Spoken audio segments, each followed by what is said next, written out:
Evangelho capítulo 17, item 5, sede perfeitos. Diz assim: Nesse mesmo dia, Jesus, tendo saído de casa, sentou-se à beira do mar. Logo juntou-se em volta dele uma grande multidão, de tal sorte que foi preciso entrar numa barca, onde se sentou, e todo o povo permaneceu de pé na praia. Ele então disse muitas coisas por parábolas, falando: Aquele que semeia saiu a semear. E enquanto semeava, uma parte da semente caiu ao longo do caminho, e as aves do céu vieram e a comeram. Uma outra parte caiu em lugar pedregoso, onde não havia muita terra, e logo nasceu, porque a terra onde ela estava não tinha profundidade. Mas, saindo o sol, queimou-se, e como não tinha raiz, secou. Outra parte caiu sobre os espinhos, mas quando os espinhos cresceram, eles a sufocaram. Outra, finalmente, caiu em terra boa e frutificou. Alguns grãos produziram 100 por 1, outros 60 e outros 30. Que ouça aquele que tem ouvidos de ouvir. Uma anotação de Mateus, capítulo 13, versículos de 1 a 9.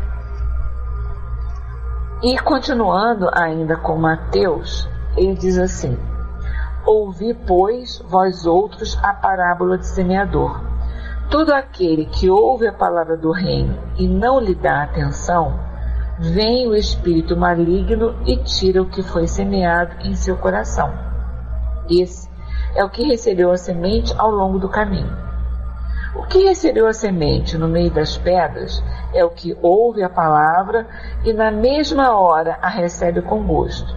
Porém, ele não tem em si raiz, antes é de pouca duração, e quando lhe sobrevém tribulação e perseguição por causa da palavra, logo se escandaliza.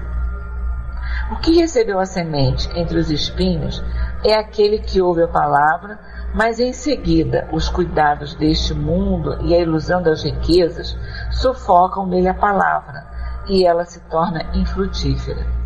Aquele, porém, que recebeu a semente em boa terra é o que escuta a palavra, que lhe presta atenção, e ela frutifica, e rende 100, 60 ou 30 por 1. Também uma anotação de Mateus, capítulo 13, versículos 18 a 23.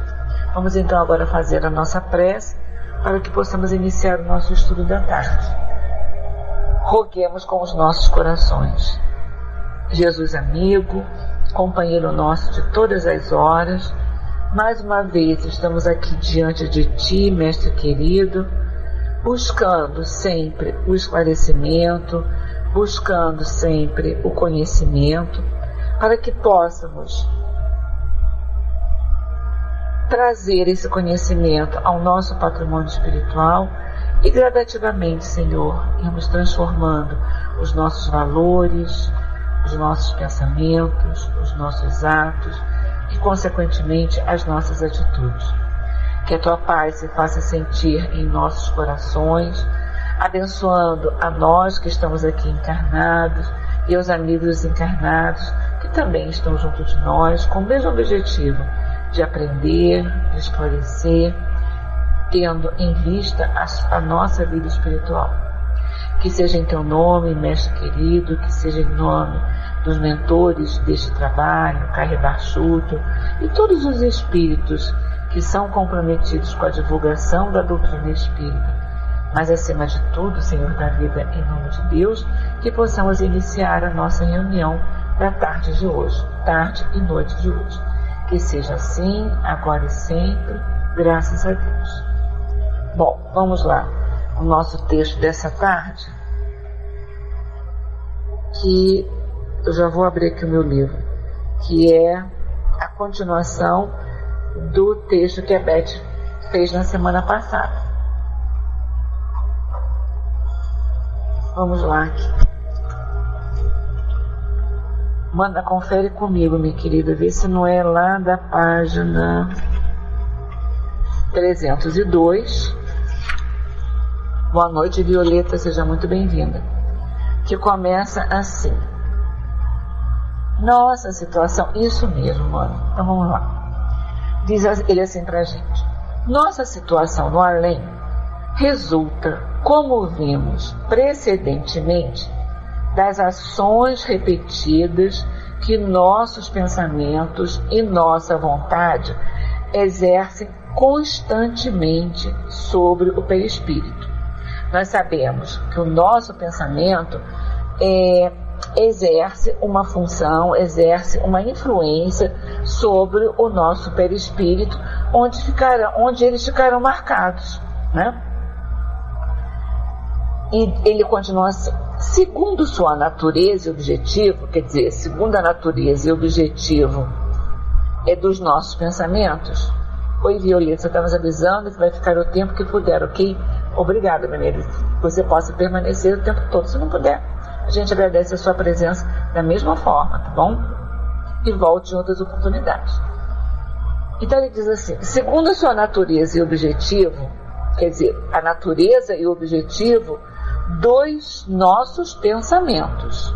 Eu tenho pensamentos que são de acordo com as leis divinas, que são de acordo com o ensinamento do Cristo, né, com os mandamentos da lei divina, e tenho pensamentos que são contrários a essa lei divina. Cabe a cada um de nós buscar e escolher o pensamento que vai semear o nosso terreno espiritual, né? E como é que a gente fornece isso? Através da leitura, da música, da conversação, buscando sempre os exemplos e os textos e as palavras segundo a moral do Cristo. Bom, então, segundo essa natureza e o objetivo desse pensamento, eles vão nos transformando pouco a pouco num organismo sutil e radiante, aberto às mais altas percepções, as sensações mais delicadas da vida do espaço, capaz de vibrar harmonicamente com os espíritos elevados e participar das alegrias e impressões do vida. O que é isso que Leon Denis está se referindo? Quem pode me dizer o que é isso? Eu vou ler aqui de novo. Segundo sua natureza e objetivo, vão nos transformando pouco a pouco num organismo sutil e radiante, aberto às mais altas percepções, às sensações mais delicadas da vida do espaço, capaz de vibrar harmonicamente com os espíritos elevados e participar das alegrias e impressões do infinito.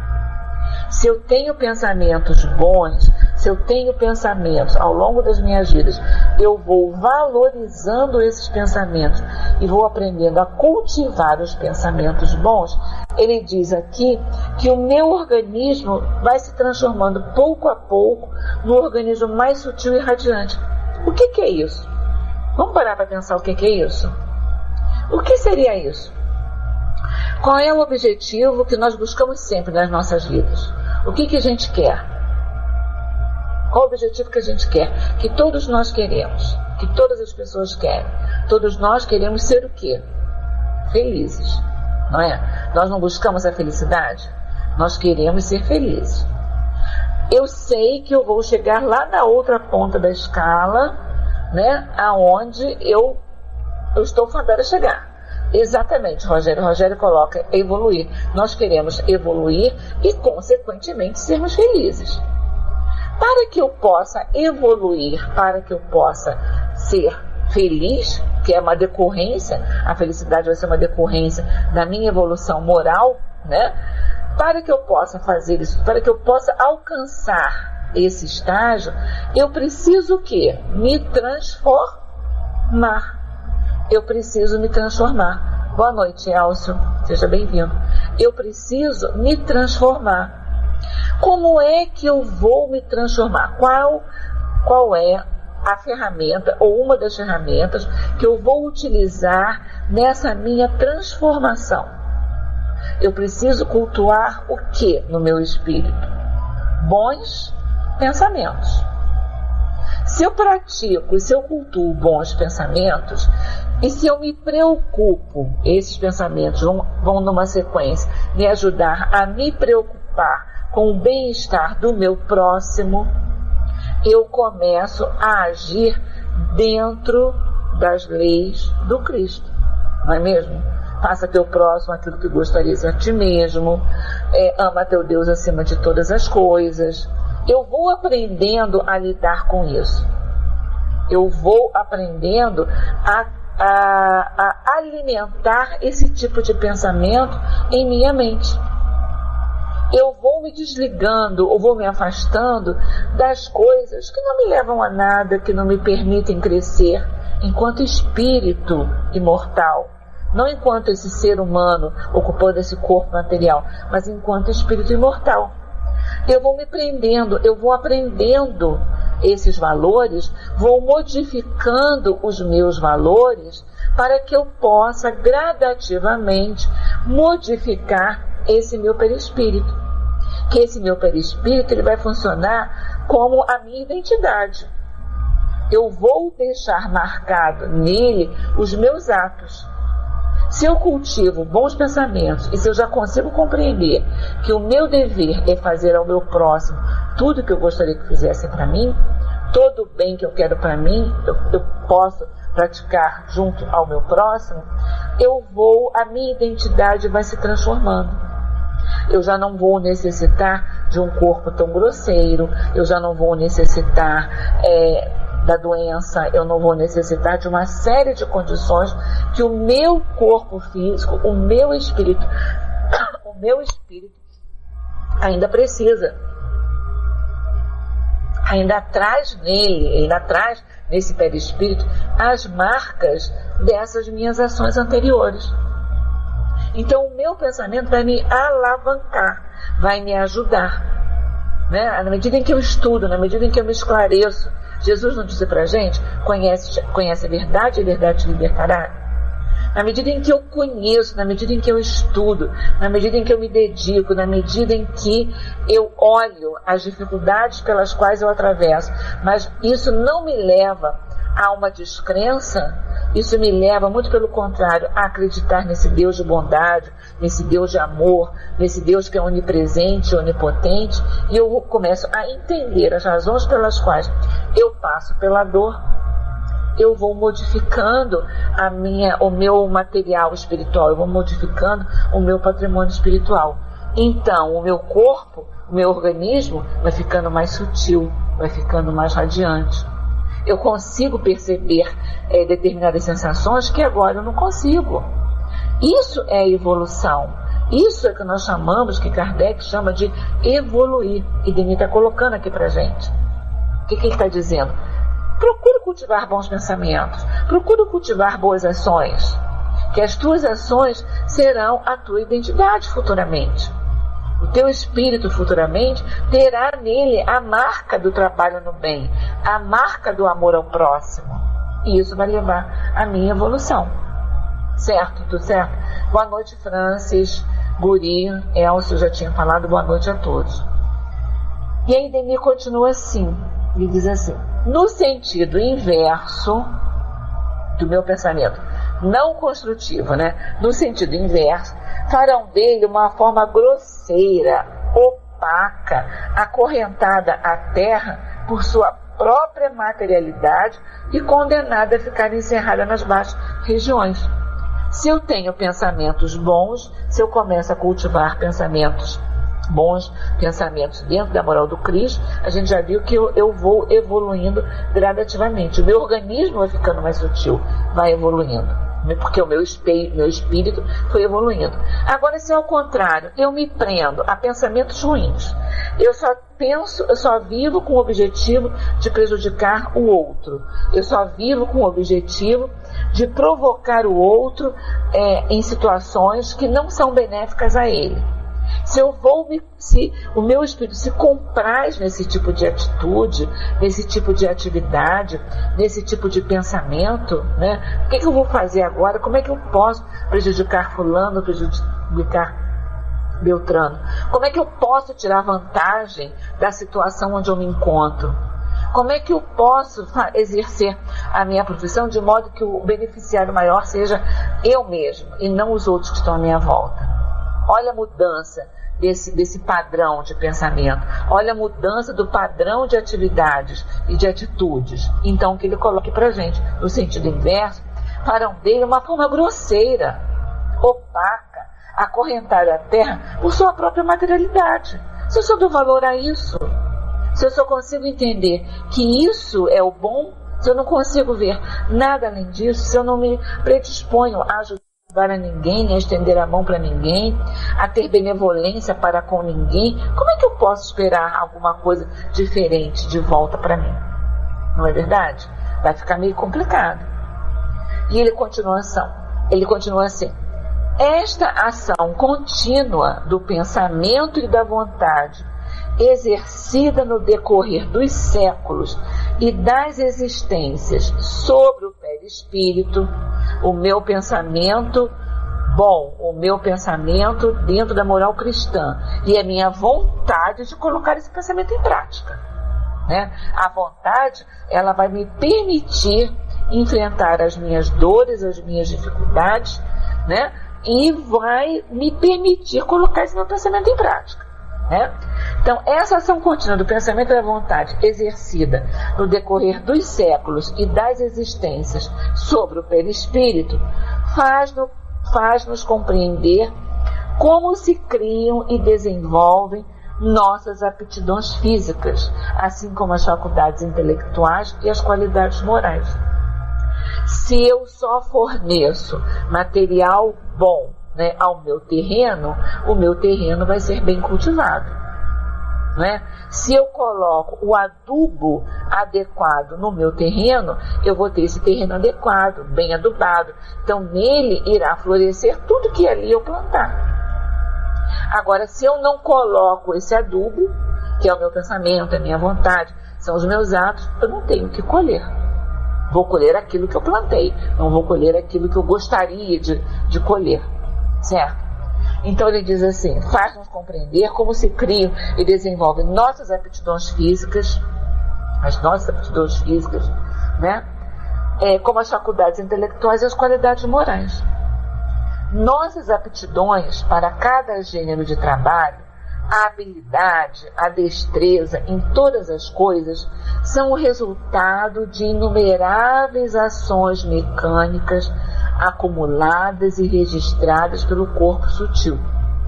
Por que eu gosto mais de história e não gosto, um exemplo bem terra a terra, tá, gente? Por que eu gosto mais de história e não gosto de matemática?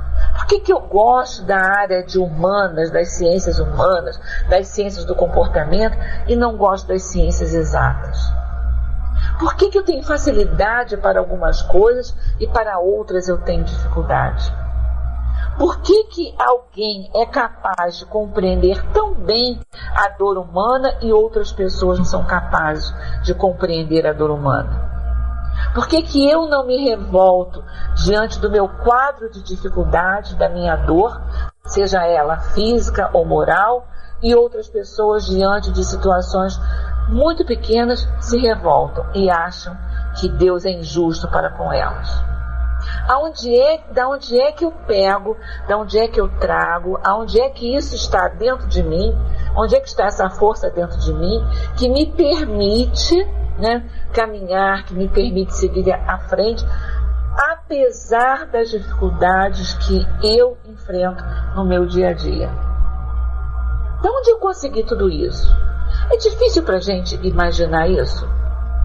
Ou será que se a gente analisar a própria vida da gente agora, nesta encarnação, se eu for analisar toda a minha vida, do momento em que eu tenho consciência do meu ser até agora, será que eu já não passei por situações que me machucaram, por situações que me decepcionaram?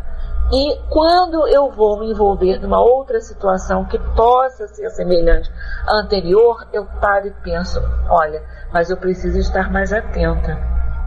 Eu preciso analisar com mais vagar, com mais cuidado, para que eu possa realmente perceber qual o objetivo desse momento.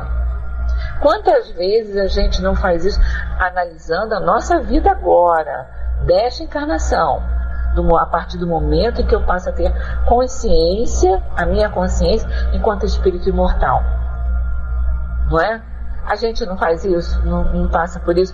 Talvez as situações que a gente passe agora, se não fosse o aprendizado que a gente vem tendo ao longo dos nossos dias nessa encarnação, talvez elas fossem muito mais sofridas do que elas são agora pra gente.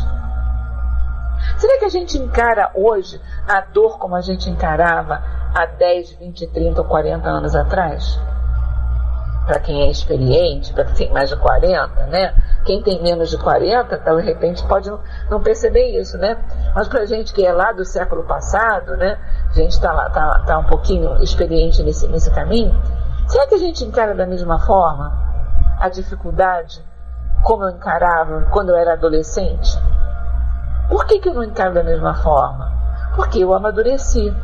Eu compreendi que as coisas não são do jeito que eu quero, né? Então eu consegui amadurecer e consegui ver de uma outra forma. É experiência, como o Elcio colocou ali. É experiência, Elcio. É a experiência da vivência que nós tivemos, né?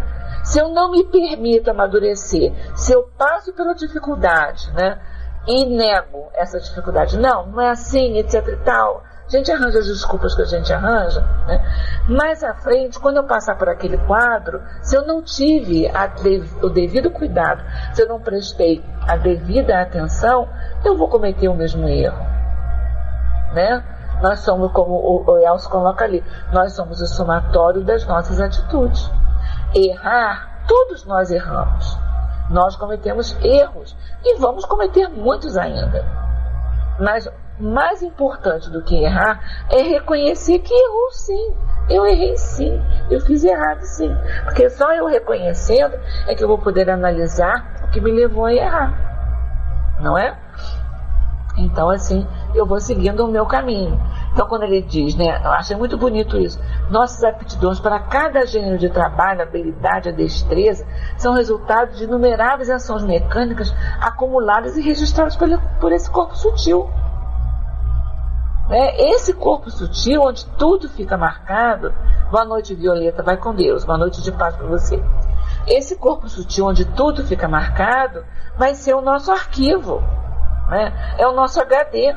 Quando a gente quer alguma coisa, a gente puxa lá desse nosso corpo sutil, lá do perispírito, a gente vai puxando essas informações. Está tudo gravado lá, certo? Aí ele diz assim, ele continua assim, mecânicas acumuladas, registradas pelo corpo sutil. Do mesmo modo que todas as recordações e aquisições mentais estão gravadas na consciência profunda. Ao renascer, estas aptidões são transmitidas por uma nova educação, da consciência externa aos órgãos materiais. Assim se explica a habilidade consumada e quase nativa de certos músicos e, em geral, de todos aqueles que mostram em um domínio qualquer uma superioridade de execução que surpreende à primeira vista. Há uns dias atrás eu recebi um amigo, postou no Facebook o vídeo de um menininho, não sei se é japonês, se é chinês, se é coreano, eu não consigo fazer a diferença entre os povos orientais. Um menino pequeno, de 5 anos talvez, tocando piano, tocando uma peça no piano, né? Não me lembro qual era o autor também, não sei se era Mozart ou o que era, mas tá na internet, está correndo na internet, está correndo no Facebook isso. E o menino toca com uma destreza incrível, com uma habilidade incrível. Né? Ele toca aquilo com uma facilidade, com uma tranquilidade impressionante. Então o que é isso? De onde veio esse conhecimento? Será que foi dessa encarnação? Ele com tenra idade já dominar um teclado de um piano da maneira que ele domina, que ele toca, com a leveza que ele toca, né? Como se o piano e ele fossem assim íntimos há muito tempo. Ele toca de uma tranquilidade muito grande, uma leveza muito grande. Então são essas ações, esses conhecimentos que estão gravados lá, né, lá no nosso perispírito, que nos permite essas demonstrações, essas apresentações, melhor falando. Como ele diz assim se explica a habilidade consumada e quase nativa de certos músicos, e em geral de todos aqueles que mostram em um domínio qualquer uma superioridade de execução que surpreende à primeira vista. Para quem não tem o conhecimento da doutrina espírita das vidas anteriores, se surpreende com aquilo, Para quem tem o conhecimento, olha essa mesma atitude com um olhar diferente, entendendo aquela apresentação daquele momento. E aí ele continua assim para a gente. Sucede o mesmo com as faculdades e virtudes, com todas as riquezas da alma adquiridas no decurso dos tempos.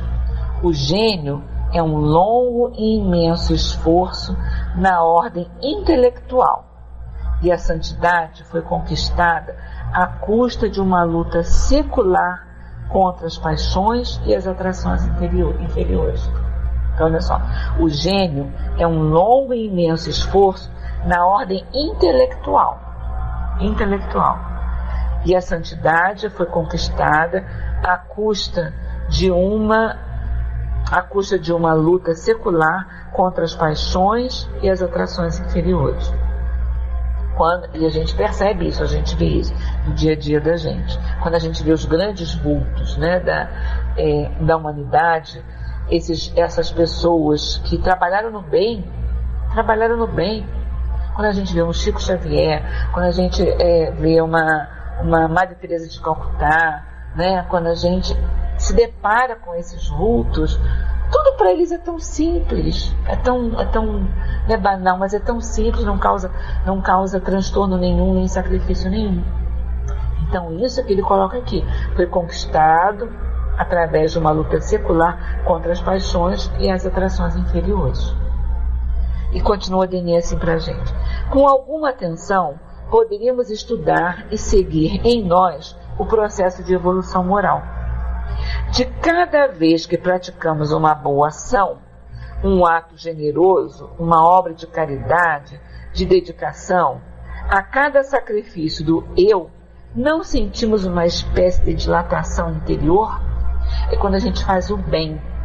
Quando a gente faz o bem a alguém, quando a gente estende a mão a alguém que precisa, nós nos sentimos o quê? De que forma? Nos sentimos bem, nos sentimos tranquilos, nos sentimos realizados, em paz. Nos sentimos em paz.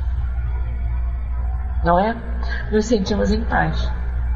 Agora, quando a gente comete alguma coisa errada contra o nosso próximo, a gente fica com aquela coisa martelando lá na nossa consciência. Porque nós sabemos que não foi a melhor ação possível, nem a melhor atitude possível que foi tomada, certo? Não foi. Então, por isso, nos sentimos mal. Incomoda, aquela coisa que incomoda a gente, que incomoda. Você gostaria de não estar incomodado, mas incomoda, porque você sabe que você não agiu dentro das leis do Cristo, dentro das leis divinas. A tua atitude foi contrária a isso, por isso incomoda. A lei divina está gravada na nossa consciência, então quando a gente faz qualquer coisa contra essa lei, a nossa consciência nos chama, a nossa consciência grita dentro da gente, dizendo: olha só, você não agiu da maneira correta. Volta, repensa e refaça as suas atitudes. E o contrário, como o Denis coloca aqui, que ele nos convida a isso. Cada vez que praticamos uma boa ação, um ato generoso, uma obra de caridade, de dedicação, o sacrifício do meu eu deixo de olhar para mim só e olho para o outro, não fico primeiro eu, segundo eu, terceiro eu, eu olho para o outro também. Então isso me dá uma paz interior. E ele continua assim: alguma coisa parece expandir-se em nós. Uma chama acende-se ou aviva-se nas profundezas do ser. Essa sensação não é ilusória. O espírito ilumina-se a cada pensamento altruísta, a cada impulso de solidariedade e de amor puro. Se estes pensamentos e atos se repetem, se multiplicam, se acumulam, o homem acha-se como que transformado ao sair de sua existência terrestre. Então, de tanto fazer, de tanto trabalhar no bem, de tanto fazer o bem ao meu próximo, de tanto ser solidário, de tanto ser fraterno, de tanto saber desculpar, por mais que eu me doa, eu saber desculpar, eu não guardar em mim o ódio, eu não guardar o rancor, eu não guardar a mágoa, de tanto eu trabalhar isso no meu organismo, eu vou saindo das minhas vidas, das minhas diversas vidas, um pouco mais leve, ou muito mais leve, como nós nos sentimos quando praticamos uma boa ação, né? Então, pode dizer, essa sensação não é ilusória, ela existe, ela é real. Você vai se iluminando, você vai se depurando na medida em que você vai praticando bem, em que você vai modificando o teu patrimônio espiritual. E ele diz, se esses pensamentos e atos se repetem, se multiplicam, se acumulam, o homem acha-se como que transformado ao sair da sua existência terrestre. A alma e seu invólucro fluídico terão adquirido um poder de radiação mais intenso. Eu passei para esse meu perispírito, né? Eu passei para ele os meus atos, as minhas atitudes. E ele vai me dar isso numa outra vida, através dessa ligação com o meu espírito, um corpo mais saudável, uma pessoa mais alegre, uma pessoa que, enfim, consegue compreender todas as dificuldades da vida sem entrar num quadro de rancor, de raiva, de desesperança, de desespero. Né? Voltando a falar de um Chico Xavier, voltando a falar de uma Maria Teresa de Calcutá e de tantos outros que me fogem aqui no momento, me fogem à memória no momento, mas que a gente conhece, às vezes não são pessoas tão conhecidas, são os nossos vizinhos, é o nosso vizinho. Eu tenho ainda uma vizinha, hoje em dia ela não faz mais porque ela já é uma senhora, já está mais idosa, já tem mais dificuldade, já tem mais limitações. Mas o que ela fazia algum tempo atrás? Ela juntava garrafas garrafas PET de refrigerante, né, de 2 litros, ela juntava as garrafas, ela pedia a todo mundo no condomínio aquelas garrafas, ela pegava, passava andando pela rua e pegava dos sacos que estavam na rua, levava para a casa dela, lavava todas as garrafas, esterilizava todas as garrafas, uma por uma, enchia as garrafas com água filtrada e colocava as garrafas no freezer. Colocava de noite as garrafas no freezer, né? Colocava uma quantidade. No dia seguinte de manhã, ela pegava uma quantidade dessas garrafas com a água congelada, colocava no seu carrinho de feira e ia para o ponto do ônibus, né? Próximo ao condomínio onde eu moro, ia para o ponto do ônibus. Imagine um motorista de ônibus no verão do Rio de Janeiro, de 40 graus, como está fazendo hoje, tá? O motorista dirigindo um ônibus durante toda uma jornada de trabalho, que eu não sei de quantas horas são a jornada de trabalho de um motorista, né? Junto com o motor do ônibus ali na frente, ele sentado junto ao motor. Qual deveria ser a temperatura que aquela criatura estava lidando o dia inteiro? Então, quando vinha o ônibus, ela parava o ônibus, entregava uma garrafa de água congelada, da água geladinha, para o motorista. Ela fazia isso durante um tempo, em um lado da rua, entregando para os motoristas que estavam se dirigindo ao centro da cidade, 6 horas, né, o França. E depois ela atravessava a rua e ia para o ponto em frente, se dirigindo aos motoristas que estavam se encaminhando para o ponto final. Ela fez isso durante muito tempo.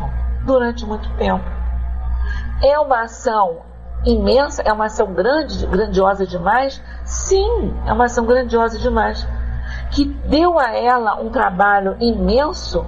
Pode não ter dado um trabalho imenso, mas ela fez aquilo, ou pode ter dado um trabalho grande. A gente pode dizer, mas tem que sair catando, coletando essas garrafas todas. E ela saía andando com o carrinho dela de feira, catando as garrafas vazias.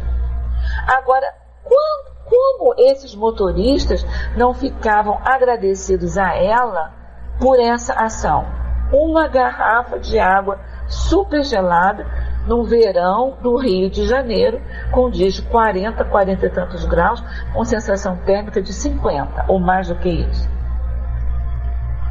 Não é um mérito para ela não está cultivando no seu perispírito, ela não está cultivando no seu espírito uma ação boa. Quanto bem ela fez?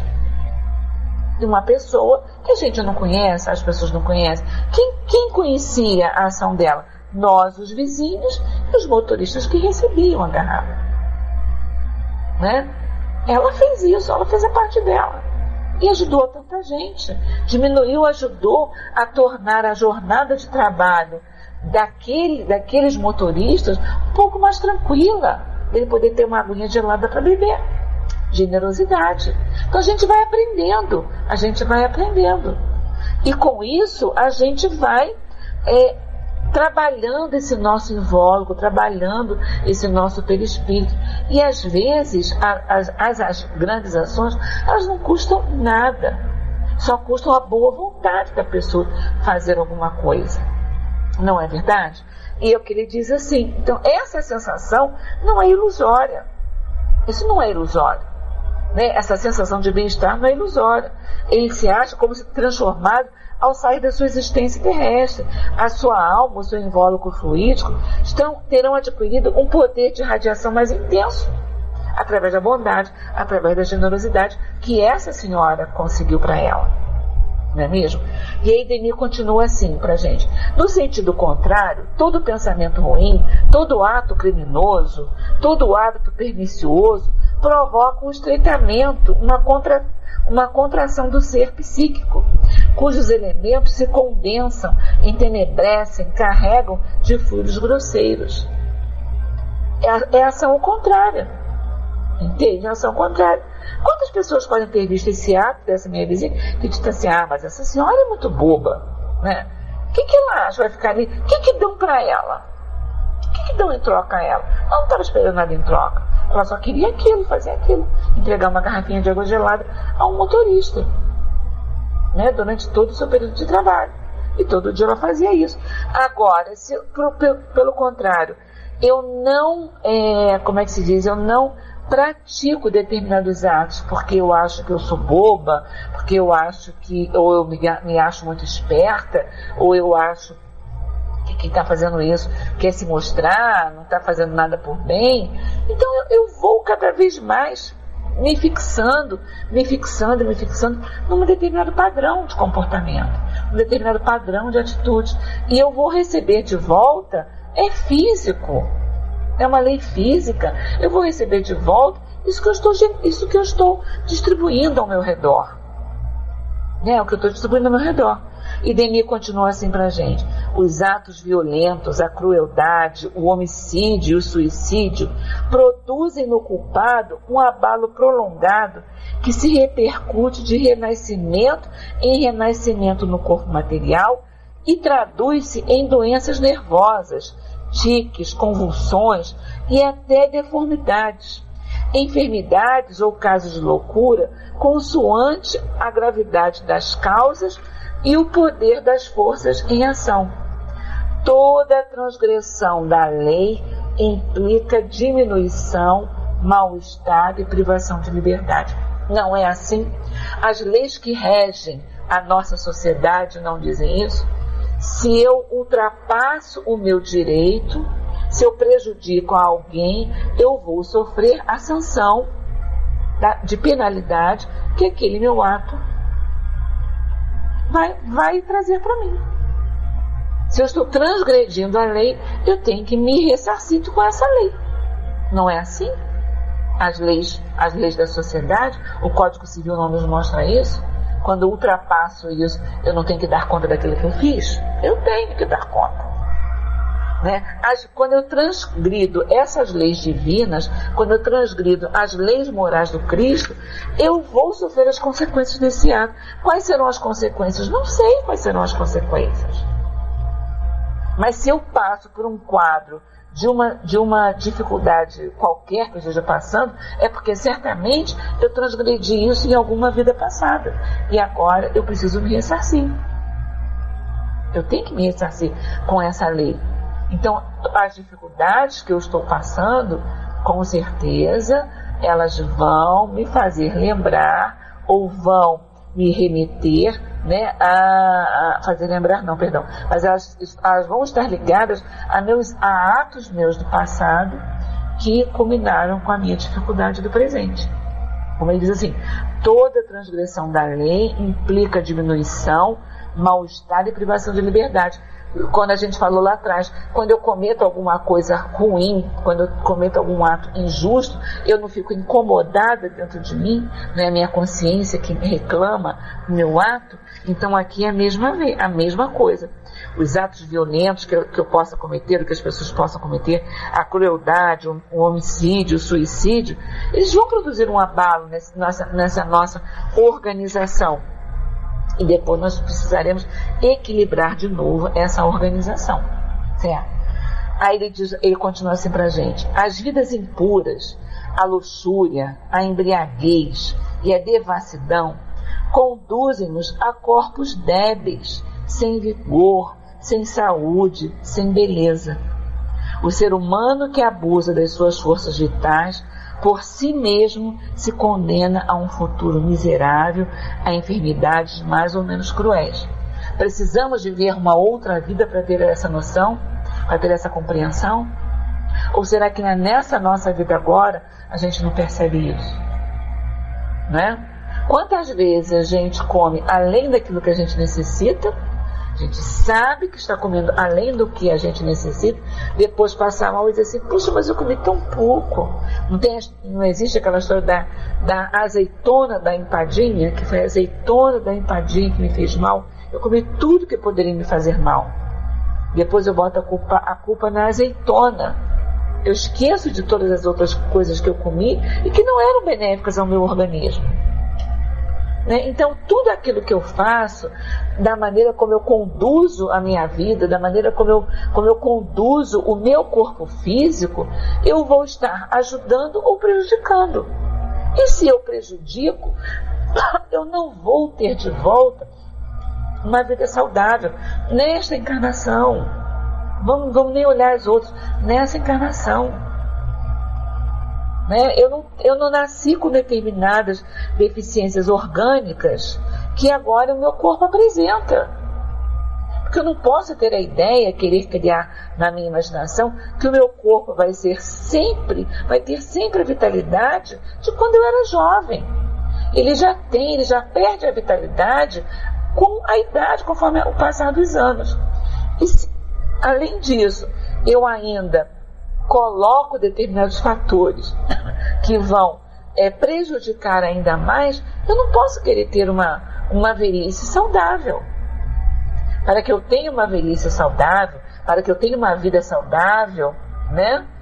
Para que eu tenha tudo isso, eu tenho que fazer alguma coisa. Eu não posso querer ter sem fazer alguma coisa.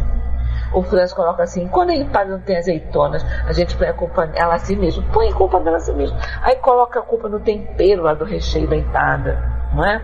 A gente arranja uma culpa. Se nós olharmos para a gente com muito cuidado, nós vamos ver que nós somos assim mestres em arranjar desculpas para as nossas ações. As nossas ações sempre têm uma desculpa. Eu fiz isso porque... eu falei isso porque eu agi assim, porque tem sempre uma razão para eu agir assim.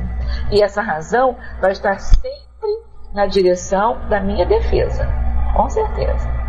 Não vai estar na direção da acusação para mim, não. Ela vai estar sempre direcionada à minha defesa, não é? Mas se eu faço isso com o meu corpo, eu tenho que dar conta dele. Se eu prejudico a vida de pessoas, eu tenho que dar conta da vida dessas pessoas. Eu não fui criada para prejudicar ninguém. Eu não fui criada para desejar o mal a ninguém. Eu fui criada por Deus para ser feliz, para ser fraterna, para ser solidária. Eu desaprendi ou eu não aprendi adequadamente. Então eu tenho que reaprender. Eu preciso reaprender. E as encarnações surgem, na verdade, do espírito para que ele possa reaprender. Aí Denis continua assim: às vezes a reparação se efetua numa longa vida de sofrimentos, necessária para destruir em nós as causas do mal, ou então numa existência curta e difícil, terminada por uma morte trágica. Repetindo, às vezes a reparação se efetua numa longa vida de sofrimentos necessária para destruir em nós as causas do mal, ou então numa existência curta e difícil, terminada por uma morte trágica. Por que isso acontece comigo?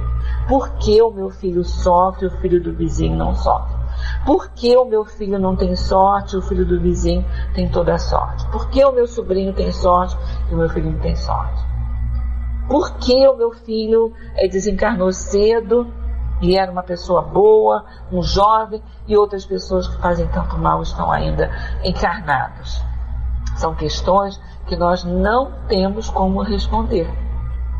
Nós ou confiamos em Deus ou confiamos em Deus. Ou eu entendo, né, a necessidade do espírito para se ressarcir com a lei divina, ou eu entendo a necessidade do espírito de se ressarcir com a lei divina. E quando eu consigo compreender isso, então tira de mim o conceito de um Deus vingativo, de um Deus punitivo, né? Pelo contrário, me traz a noção de um Deus que está me permitindo aprender um pouco mais numa determinada situação, na dificuldade que eu passo. Eu preciso aprender a conviver com isso.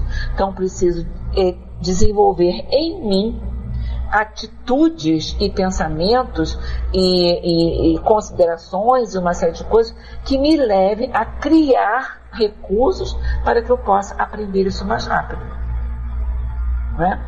E aí ele continua assim para a gente: uma atração misteriosa reúne às vezes os criminosos de lugares muito afastados num dado ponto para feri-los em comum.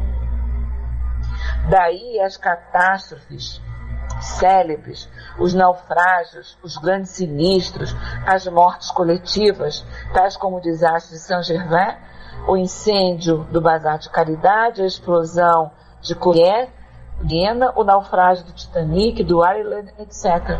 Então, quando a gente vê essas mortes coletivas, né, que a gente quase que com uma certa frequência nós vemos essas mortes coletivas, quando nós enxergamos isso, não enxerguemos isso como um castigo de Deus, né? Enxerguemos isso como espíritos milenares, espíritos imortais, né?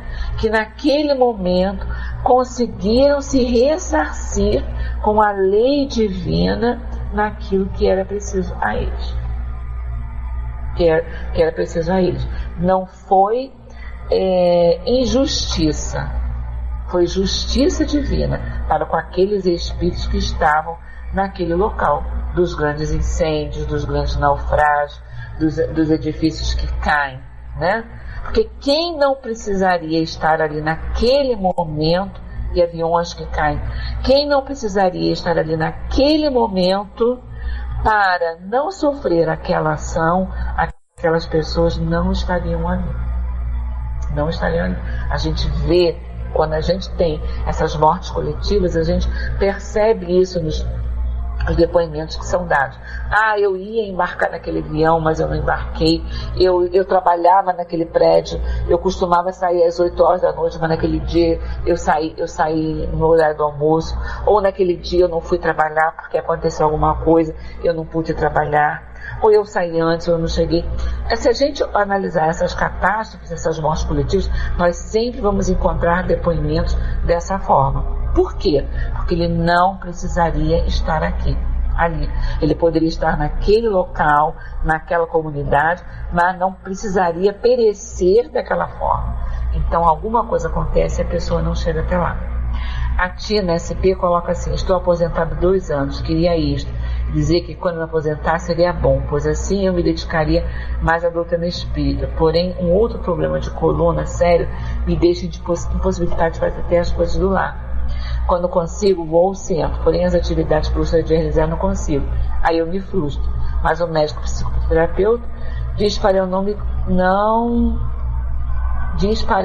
me cobrar. Aí eu participo das salas espíritas quando não tenho muitas dores. Então, Tina, é uma forma de você fazer, não é verdade? É uma forma da gente fazer alguma coisa, né?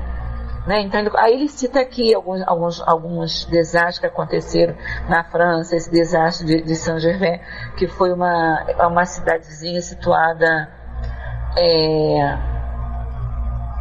na França, perto do Mont Blanc, em que houve a formação de uma bolsa d'água naquela encosta toda nevada, e essa bolsa d'água arrebentou e foi carregando água e gelo povoado abaixo, morrendo, matando mais de não sei quantas pessoas. Foram cerca de 200 mil metros cúbicos de gelo e água que levaram à destruição de um povoado. O Francis coloca assim: Vânia, com todo respeito, até hoje essa explicação da doutrina espírita sobre essas mortes coletivas, a princípio, não me entra na cabeça. Tenho que macerar muito essa ideia. Então macera, meu amigo, macera. Vocês estão lembrados daquele episódio que aconteceu aqui no Rio de Janeiro, numa escola, num subúrbio do Rio de Janeiro, em Realengo, né? Que uma pessoa entrou e saiu atirando em crianças, matando 14 crianças, depois ele acabou morrendo também. Foi uma confusão tremenda, né? Eu dei aula durante muitos anos e trabalhei muito tempo nessa região de Realengo. E embora muita gente com quem eu trabalhei já esteja aposentado, mas eu também trabalhei com colegas que trabalhavam, com amigos que trabalhavam lá. Então, quando essa notícia veio, né, que a gente soube, a gente começou, um grupo de colegas, nós começamos a procurar pelo outro. Fulano, você tem notícia de fulano, você tem notícia de Beltrano? Eu sabia que fulano fazia hora extra nessa escola. Geralmente você faz hora extra em escolas que são próximas à escola que você trabalha, pelo menos a gente aqui, né? Então tinham colegas que trabalhavam em escola próxima e eu sabia que tinham algumas pessoas que trabalhavam lá também, né? Então comecei a procurar junto aos colegas para buscar quem estava lá, se eu conhecia alguém, se algum conhecido que estava lá. Aí um amigo me telefonou e falou assim: Vânia, tem sim. Tem um colega nosso, fulano de tal, assim, que trabalha lá. Eu vou tentar entrar em contato com ele para saber como é que está, né? E para nos passar também algumas informações de lá. Aí entrou em contato com esse colega, depois ele me falou: Vânia, ele trabalha naquela escola, era dia dele trabalhar e o horário que ele trabalhava sempre no turno da manhã. Era o dia dele trabalhar e o horário, ele estaria ali naquele momento. Mas ele está de licença em casa porque ele está com dengue. Ele não foi trabalhar porque ele está com dengue. A dengue, isso aconteceu num dia da semana, que eu já não me lembro qual foi o dia da semana, vamos dizer assim, 2 dias antes foi diagnosticada a dengue, então ele pegou uma licença, ele pegou um boletim de inspeção médica, foi à perícia médica e pegou uma licença, concederam a ele uma licença de não sei quantos dias, então ele não estava lá. E seria o dia dele, seria o horário dele naquele momento. Né? Então, quando eu não preciso passar por uma determinada situação, quando o meu espírito não precisa passar por determinada situação, eu não vou estar lá. Eu não vou estar lá. Quando aquele avião da Air France caiu, quantas pessoas, eu lendo em revista, lendo na mídia, quantas pessoas que iriam embarcar não embarcaram. E um fato que me chamou muita atenção foi de um passageiro que ele foi trocando a passagem, ele foi remarcando a passagem dele diversas vezes. Ele estava marcado para embarcar muito antes do dia do acidente, mas aí aconteceu uma coisa naquele dia, ele não pôde viajar, aí teve que remarcar o voo, ele remarcou o voo, no dia que ele remarcou também não conseguiu viajar, ele teve que remarcar o voo, também não conseguiu. Na 4ª vez que ele conseguiu remarcar o voo, foi justamente aquele voo da Air France que caiu. Ele remarcou 4 vezes o voo dele. Nas outras 3, ele não teve como embarcar. Gente, o que é isso? Não é? Não é? Francis, vamos pensar um pouco por esse lado. Né? Vamos pensar um pouco por isso. Eu não preciso, o espírito dele não precisava. Um outro acidente de avião que teve, logo depois desse da Air France, que não sei quantas pessoas estavam a bordo do avião, todos morreram, com exceção de uma menina de 11 anos, que sofreu o mesmo acidente, o avião caiu do mesmo jeito, ela passou pela situação, mas ela não precisava desencarnar naquele momento daquela forma, certo? Então ela sobreviveu, né? Ela sobreviveu. Agora, nesse incêndio da Boate Kiss lá no Rio Grande do Sul, eu estava lendo também na mídia de uma menina que não foi à festa aquele dia, porque o namorado tinha pedido que ela não fosse. Ele estava numa cidade no interior do Paraná, tinha pedido que ela não fosse. Ela não foi à festa, ela iria, estava com convite, ela não foi à festa. Aí ela viajou para encontrar com ele. Quando ela viajou, ela sofreu um acidente de carro, desencarnou de um acidente de carro. Esse seria o momento dela desencarnar? Seria, né? Mas então a gente precisa pensar sobre isso. Por que em determinadas situações algumas pessoas são privadas de passar por isso e outras pessoas que não são originariamente dali, mas acabam se reunindo ali naquele momento, né? Acabam se reunindo de uma forma ou de outra, acabam se reunindo, né? A gente vai parar por aqui. Mana, você anota aí onde a gente parou. Vale a pena dar uma lida, quem tiver o livro em casa, dá uma lidazinha nesse último parágrafozinho. São 2 parágrafozinhos. Enquanto o Célio não entra, eu vou fazer o seguinte: enquanto o Célio não entra, eu vou ler só esses 2 parágrafos para terminar esse pedaço. Ele diz assim: explica-se assim as existências curtas, são um completamento de vidas precedentes, terminadas muito cedo, abreviadas prematuramente por excessos, abusos ou por qualquer outra causa moral, e que normalmente deveriam ter durado mais. Não devem ser incluídas em tais casos as mortes de crianças em tenra idade. A vida curta de uma criança pode ser uma aprovação para os pais, assim como para o espírito que quer encarnar. Em geral, é simplesmente uma entrada falsa no teatro da vida que, por causas físicas, que por falta de adaptação dos fluidos, que por causas físicas, quer por falta de adaptação dos fluidos. Em tal caso, a tentativa de encarnação renova-se pouco depois no mesmo meio, reproduz-se até com completo êxito, ou então, sem as dificuldades que são insuperáveis, e se efetua num meio mais favorável, né? E assim, em geral, é simplesmente uma entrada falsa no teatro da vida, quer por causas físicas, quer por falta de adaptação dos fluidos. Às vezes acontece isso. Quantas grávidas perdem os seus bebês sem uma razão muito clara sobre isso, né? E depois voltam a reencarnar. Às vezes é o mesmo espírito que retorna, porque naquele momento ele estava pronto para chegar até o nosso meio, né? Bom, a gente termina aqui. Esse capítulo realmente é emocionante, né? É uma coisa emocionante para a gente e muito elucidativo, né? É muito elucidativo. Então, que a gente pense sobre isso. Pense sempre, lembrando sempre da misericórdia divina nas nossas vidas, porque até esses espíritos que precisam desencarnar desta forma, naquele local, também não foi uma coisa que aconteceu de uma encarnação para outra encarnação, né? Não, mana, nada não, minha amiga. De uma encarnação para outra encarnação. Eles foram preparados para poder suportar aquela provação.